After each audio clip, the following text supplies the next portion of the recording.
इंतखाबात की तारीख का ऐलान हो चुका है। 25 जुलाई को इंतखाबात होने जा रहे हैं। उससे पहले ये साख मुतासर कर सकती है पीटीआई चेयरमैन इमरान खान की भी और पाकिस्तान तहरीक इंसाफ की भी। तो इसका सियासी तौर पर कैसे तोड़ किया जाए, इस सिलसिले में अभी तक जो दो बातें सामने आई है पीटीआई की जानिब से, एक ईमेल के प्रिंट सामने लाए गए थे कि एहसन इकबाल से राब्ते में थी रेहाम खान और उन्होंने मरियम नवाज से मुलाकातें भी की, राब्ते रखे, और ये नून लीग की तरफ से एक सियासी हमला है। ये पॉइंट जो है बताने की कोशिश की जा रही है पीटीआई की जानिब से कि ये एक सियासी मुखालिफ की तरफ से इलेक्शन से पहले महज एक हमला है।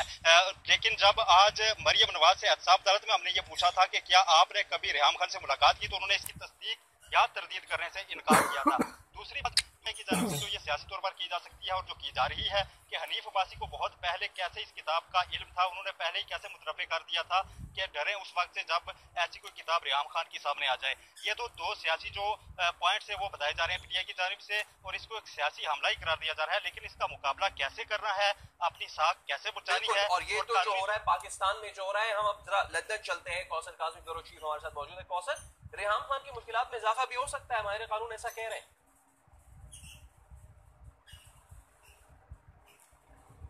बिल्कुल फैसल, ये जो किताब अभी सामने तो नहीं आई, उसका मसवदा ही सामने आया तो बड़ा तहलका यहाँ पर मच चुके हैं बरतानिया में भी। लेकिन रेहाम खान शायद अब शदीद मुश्किलात का शिकार होंगी, क्योंकि जिन अशखास के बारे में लिखा गया, ज़ुल्फ़ी बुखारी हो, वसीम अकरम हो, उनके साबिक शोहर हो, या अनिला ख्वाजा, उन सब ने उनको कानूनी नोटिस भिजवा दिए हैं और कोर्ट में जाकर अब ये जो वजन होगा उन पे इसका सबूत का, वो बार सबूत अब रेहाम खान पे होगा कि उनको साबित करना होगा कि जितनी चीजें उन्होंने इस किताब में लिखी है उनमें कितनी सच्चाई है। क्योंकि बरतानिया में जो डेफामेशन एक्ट है 2013 का सेक्शन ए, उसके तहत अगर आपने किसी भी शख्सियत पर जो कुछ इल्जाम लगाया तहरीरन या तकरीर से, तो आपको ये इंतहाई संजीदा तौर पर लिया जाता है और आपको इल्जाम साबित करना पड़ेगा। मैं यहाँ मिसाल देता जाऊँ, पिछले एक बड़ा रिसेंट केस हुआ मिलाना ट्रंप का, जो अमेरिकी सदर है, उनकी वाइफ का।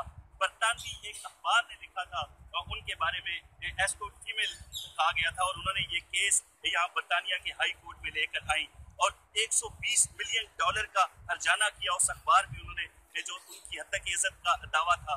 तो बाद में सेटलमेंट पे 3 मिलियन डॉलर उनको अदा कर दिए गए थे। इतना सख्ती से इस कानून पर बरतानिया में अमल दरामद होता है, तो यकीनी तौर पर अब रेहाम खान की मुश्किलात में इजाफा होगा। जो हमारे जराए हमें बता रहे हैं, हमने कोशिश की रेहाम खान से आप हमें इस सिलसिले में अपडेट कर रहे थे, शुक्रिया। और चूंकि किताब है और इसमें इल्जाम नहीं इल्जामात है, तो जिनके ऊपर इल्जाम लगे हैं जरा उनकी बात भी कर लेनी चाहिए, उनका मौक़िफ़ भी इस सिलसिले में ले लेना चाहिए है। हम वसीम अकरम का तस्करा कर लेते हैं। बहुत इंपॉर्टेंट कैरेक्टर है इस किताब के। वसीम, अस्सलाम वालेकुम, बहुत शुक्रिया, तो आप अपना मौका हमें दे रहे हैं।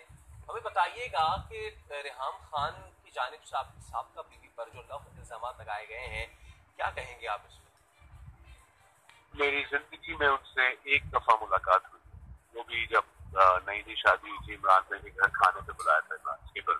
पता नहीं, बिकॉज मेरे वो कप्तान रहे, मेरी उनसे दोस्ती है।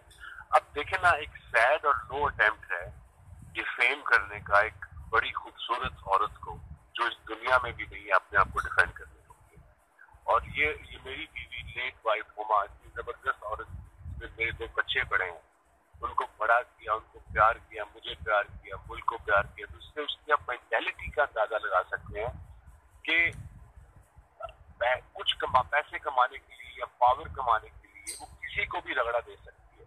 हालांकि वो खुद माँ है, उसे ये नहीं पता कि अगर कोई बंदा मेरे पीछे आए मैं हैंडल कर लूंगा, बट मेरी लेट वाइफ, मेरी वाइफ अभी, मेरे बच्चे, उसके पीछे आएगा तो और ये झूठ है, झूठ के तो पहुंच होते, झूठ तो ऐसे पकड़ा जाता है। और ये जाएगी कहाँ?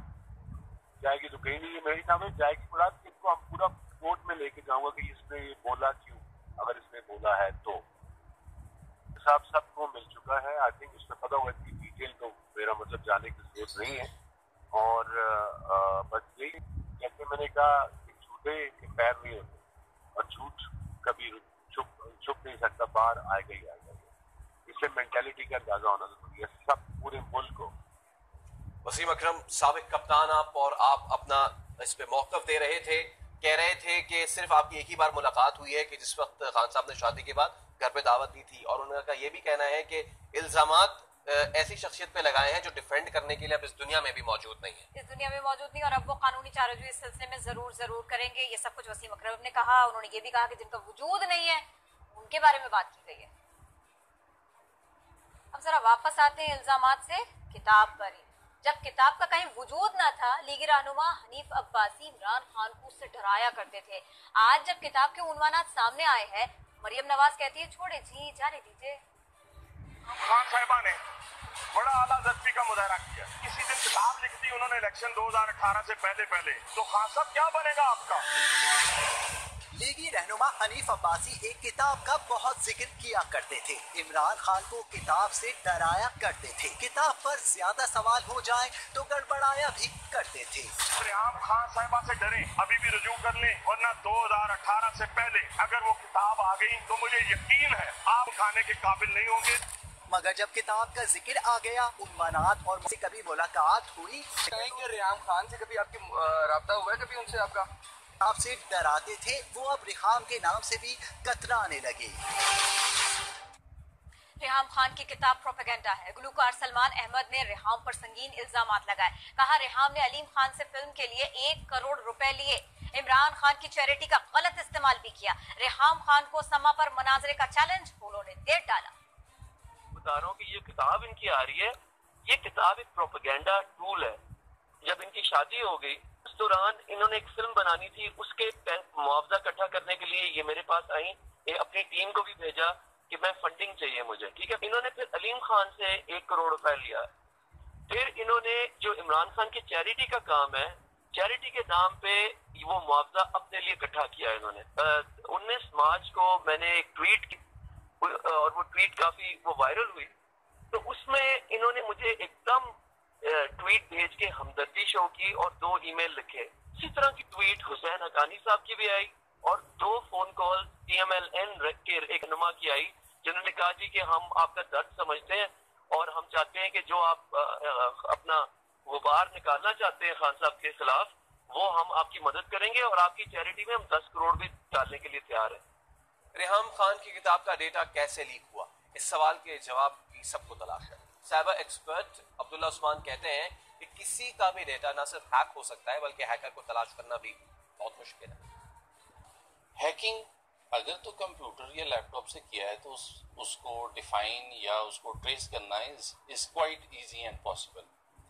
और अगर हैकिंग इंटरनेट के थ्रू या ईमेल्स के थ्रू या सर्वर्स के थ्रू की गई है या स्काई ड्राइव पर अगर कोई डाटा प्रेजेंट हो तो that is a bit difficult task, उस लोकेशन को ट्रेस करना जहां से कोई शख्स उसको हैक कर रहा है। इसके लिए बहुत से प्रोसेसेस यूज़ किए जाते हैं जिसमें हैकर्स अपनी आइडेंटिटी को हाइड भी कर सकते हैं। प्रॉक्सी सर्वर्स के ज़रिए या एनोनिमाइजर्स के ज़रिए ये ट्रेस करना भी डिफ़िकल्ट होता है कि किस शख्स या किस जगह से उस डाटा या इंफॉर्मेशन तक एक्सेस की गई है।